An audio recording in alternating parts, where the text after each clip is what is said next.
आपकी जिनसी कारकर्दगी सही नहीं है, आप मुझे सेटिस्फाई नहीं कर पाए, ये सेटिस्फेक्शन क्या होती है? वो कैसे अपने आप को इस चीज के काबिल करे कि वो अगले को सेटिस्फाई कर पाए? देखिए फरहान, बहुत अहम टॉपिक के ऊपर आप बात कर रहे हो, और क्योंकि मैं तो इस तरह के केसेस रोजाना अपने चैनल के ऊपर जो है वो देख रही होती हूँ। तो बेसिकली जो जिस चीज़ को हम सेटिस्फेक्शन कहते हैं ना, हमारे यहाँ पे अलमिया ये है कि हमारे पास अज़दवाजी ताल्लुक इस्तवार करने की ख्वाहिशात बहुत हैं, मगर उसका तरीका, उसकी एजुकेशन ना फैमिली की तरफ से है, ना फ्रेंड्स की तरफ से है, ना ही प्रोफेशनल जिस तरह से आमतौर पे इसके ऊपर बात करते हैं कि लोगों को गाइड किया जा सके कि बेसिकली क्या होता है।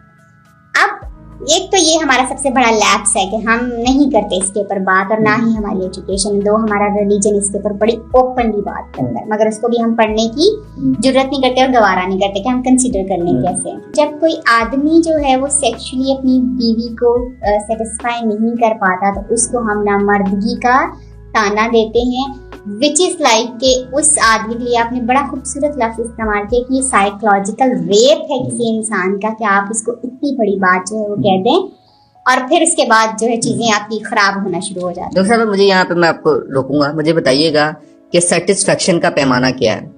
मर्द की, मैं पार्लिमानी अल्फाज इस्तेमाल करूँ, सेक्स पावर का ज्यादा होना, उसकी टाइमिंग ज्यादा होना, ये क्या है? सेटिस्फेक्शन क्या है? What is satisfaction?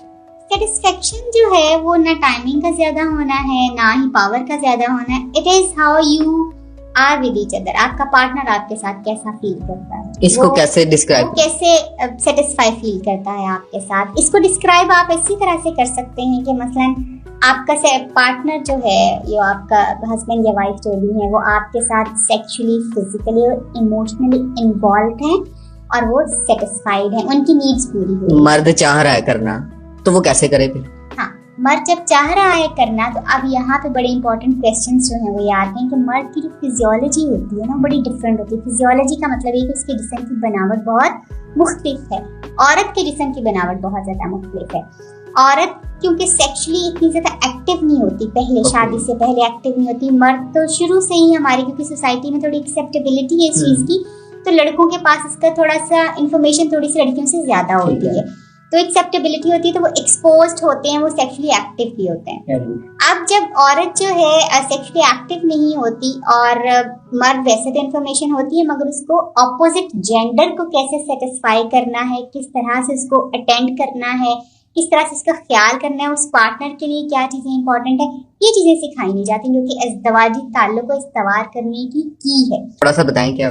वो फोकस ये है कि क्या आपके पार्टनर को जो है वो इमोशनल चीजें, जब अज़दवाजी ताल्लुक जो है वो इस्तवार हो रहा होता है, इमोशनल यानी हग चाहिए, किस चाहिए, कौन सी चीज उसको एक्टिवेट करती है, उसको एनवायरनमेंट अच्छा लगता है, उसको अच्छे अल्फाज उस सिनेरियो में कैसे समझे? वो तो अभी बारात वाले दिन ही आई हैं। हाँ, इसके लिए बेहतर ये है कि आप किसी सेक्स थेरेपिस्ट के पास, किसी रिलेशनशिप थेरेपिस्ट के पास जाइए और प्री मैरिटल काउंसलिंग लीजिए इसके लिए। बिकॉज देखो, वो पहले दिन ही कोई भी औरत इस तरह की नहीं होती कि पहले दिन ही उठ के जो है वो आप पे कोई लगा देगी बात, क्योंकि उसको कहीं ना ऐसे केसेस जरूर होते हैं कि अगले दिन ही तलाक हो जाती है, बहुत कुछ हो जाता है बिकॉज ऑफ दिस, इस चीज को इश्यू बनाया जाता है, मगर उसकी रीजंस बहुत और होती हैं।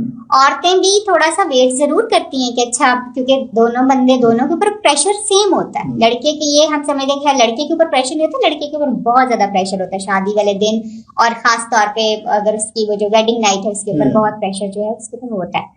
अब आपको विद टाइम आहिस्ता आहिस्ता आप चीजें जो है वो करना शुरू हुए, और औरतों का कनेक्शन जो है वो इमोशनल है, ये याद रखिए। अच्छा, मुझे एक और बात बताएं, यहाँ पे बारात वाले दिन, वेडिंग नाइट, आपको अज़दवाजी ताल्लुक कायम करना लाजिम है? बिल्कुल भी लाजिम नहीं है, बिल्कुल भी लाजिम नहीं है। आप इसको जो है मसलन आप वेडिंग नाइट के ऊपर अपने पार्टनर के साथ अपना इमोशनल कनेक्शन बना सकते हैं। बहुत सारे टाइम पे औरतें इस हालत में भी नहीं होती कि जब आप उनके साथ अपना जो है इज़दवाजी ताल्लुक इस्तवार कर सकें, तो बहुत आप वेडिंग नाइट को अपने लिए एक दूसरे के साथ कंफर्टेबल होना, एक दूसरे के साथ जोड़ना, एक दूसरे जितना आप करीब हो सकते हैं जज्बाती तौर पे, जिस्मानी तौर पे, उतना आप उसके साथ करीब होने की कोशिश करें। ये जरूरी नहीं है कि आज ही आपने सारा कुछ जो है वो कर लेना और आज ही सब कुछ हो भी जाना चाहिए, और यही पैमाना है आपकी मर्दानगी को चेक करने का और उस औरत की जो है वो क्या उसको कहते हैं, कवारेपन को टेस्ट करने का, ये कोई पैमाना नहीं है। आप अपने पार्टनर को जितना ईज, स्पेस और जितना उसको प्रिपेयर करेंगे, अपनी तरफ अट्रैक्ट करेंगे, उतना ही ज्यादा बेहतर तौर पे आप अपने इज़्दिवाजी ताल्लुक इस्तेमाल कर सकते हैं। बिल्कुल ठीक है डॉक्टर साहब, मैंने ये मर्द की बात कर ली, आपने बताया लड़की का भी कवारापन। अब देखें, उसने तो इल्जाम लगा दिया कि ये लड़का मुझे सेटिस्फाई नहीं कर पाया, अब लड़के की भी सेटिस्फेक्शन चाहिए जो कि लड़की की तरफ से होनी है, उसका क्या हाल है फिर? ये बहुत इंपॉर्टेंट सवाल है और औरतों के लिए इन दिस सिनेरियो जो है ये बात करना बहुत आसान है हमारे कल्चर में कि जी ये आदमी मुझे सेटिस्फाई नहीं कर पाया, और मर्द करे तो बुरा। यस, आदमी ये कह ही नहीं सकता, क्योंकि औरत की तरफ से हमने कभी ये बात सुनी ही नहीं कि वो भी आदमी को सेटिस्फाई करती है, और इसके ऊपर बात भी होती नहीं है। तो यूजुअली जो अब यानी ये बिल्कुल शुरू की मैं बात तो नहीं कह सकती, शुरू में भी इस तरह के इश्यूज जो हैं वो हो सकते हैं कि औरत जो है मे बी उसको सेक्सुअल ड्राइव ही उसकी बड़ी कम हो, उसकी डिजायर्स बहुत कम हो, और वो उस तरह से अपने हस्बैंड को रिस्पॉन्ड ही ना कर पा रही हो जहाँ पे वो बेचारा परफॉर्म करने के काबिल हो सके, उसकी बॉडी जो होती है ज़्यादा रिस्पॉन्सिव ना हो, फिर वो कोई ना कोई ऐसी बात, कोई ना कोई ऐसा टॉन्ट मार दे जिसकी वजह से वो फौरन जो है वो परेशान हो जाए और वो चीजों को जो है गिव अप कर दे। तो ये औरत के ऊपर भी बिल्कुल इसी तरह से कि उसने भी अपने पार्टनर को उतना रिस्पॉन्स करना है, उस तरह से उसने उसको कंफर्टेबल करना है जितना वो आपको कंफर्टेबल कर रहा है। मगर मैंने फिर जैसे कहा कि हमारे यहाँ पे मालूमात, इल्म और लोग इस बारे में जो सबसे अहम रिश्ता है, लोग इसी के बारे में जानना नहीं चाहते, लोग इसके बारे में सीखते नहीं है, इसलिए बहुत सारे मसाइल जो हैं वो शादी की पहली रात से ही शुरू हो जाते हैं और फिर वो आहिस्ता आहिस्ता कॉम्प्लिकेट होके, जैसे आपने बताया कि वो बेचारा इतना ज़हनी मरीज हो गई थी चीजें, और ये बहुत कॉमन है, बहुत कॉमन है। औरतें असल में मजाक मजाक में बात कर देती हैं इस खास टाइम के बीच में, जो कि जैसे अक्सर अब तो आपसे इस तरह से पहले की तरह नहीं होता, हम तुसी बुढ़े हो गए हो, या ये भी ट्रॉमा है देखे मत। हाँ, ये बहुत बड़ा ट्रॉमा है। शादी के बाद भी औरत का रेप होता है, तो मर्द जुनूनी क्यों होता है? मैंने जैसे पहले कहा कि दोनों की फिजियोलॉजी बहुत डिफरेंट है। मर्द जैसे माचिस की तीली होती है, माचिस को आप जलाते हैं और फौरन जलती है और वो फौरन खत्म हो जाती है, उसका फ्लेम फौरन खत्म हो जाता है। मर्द की फिजियोलॉजी को आप इस तरह समझ सकते हैं कि वो फौरन जला, फौरन पीक पे गया और फौरन खत्म हो गया। अब औरत की फिजियोलॉजी ये होती है कि वो आहिस्ता आहिस्ता आहिस्ता, ये चिंगारी है कि आहिस्ता आहिस्ता आपने इसको प्रिपेयर करना है उस औरत को, तो वो फिर जाके कहीं जो है वो प्रिपेयर होती है। अब क्योंकि उसकी फिजियोलॉजी में जैसे मैंने कहा कि फौरन मैचेस जलाई और फौरन थोड़े ही देर में वो खत्म हो गया, ये चीज है। और औरत की एंटायरली डिफरेंट, बिल्कुल डिफरेंट। जो चीज समझने की है वो ये है कि अगर आप थोड़ा सा अपनी सेक्सुअल प्रैक्टिसेस को देखें, अगर आप अपने क्योंकि इसकी जो एक वजह है कि फौरन आप इतने जुनूनी हो जाते हैं और फिर फौरन ही लोगों को अक्सर टाइमिंग वगैरह के इश्यूज जो हैं बहुत कॉमनली नजर आते हैं, जो कि औरतों के डिससेटिस्फेक्शन की एक मेजर वजह बनते हैं। अब वो टाइमिंग का शायद एक्चुअली इशू है या नहीं है, मगर क्योंकि आप एक्साइटेड इतने ज्यादा हैं, फिर आपका फिजियोलॉजी वैसे, आपके जिस्म इस तरह का बना हुआ कि आप कंट्रोल नहीं कर पाते और आप फौरन जो है चीजें हो जाती हैं।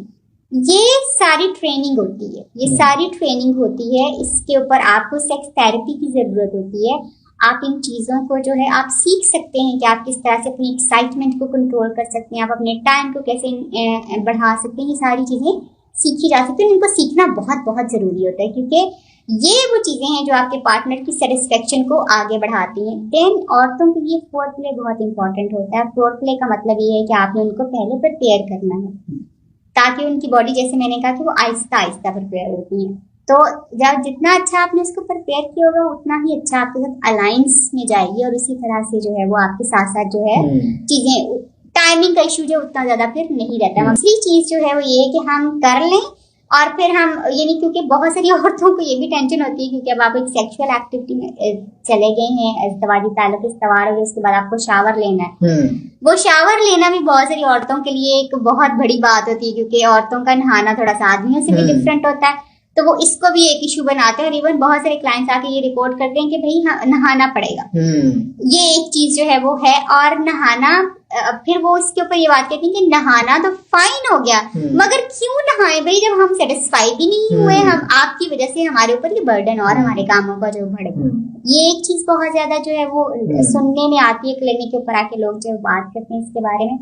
एंड देन जो है सारा टाइम औरतें यूजुअली ये बात करती हैं कि आपने हमें जो है मुंह नहीं लगाया, बिल्कुल इसी तरह से कहती हैं कि हमें हमारा हाल अहवाल नहीं पूछा, या दिन के वक्त उनकी लड़ाई होगी, कुछ हो गया, and at the bed time आप हमसे एक रोमांटिक बेड टाइम जो है वो एक्सपेक्ट कर रहे हैं, जो कि ह्यूमनली पॉसिबल नहीं है, क्योंकि दिमाग में पुरानी चीजें चल रही हैं।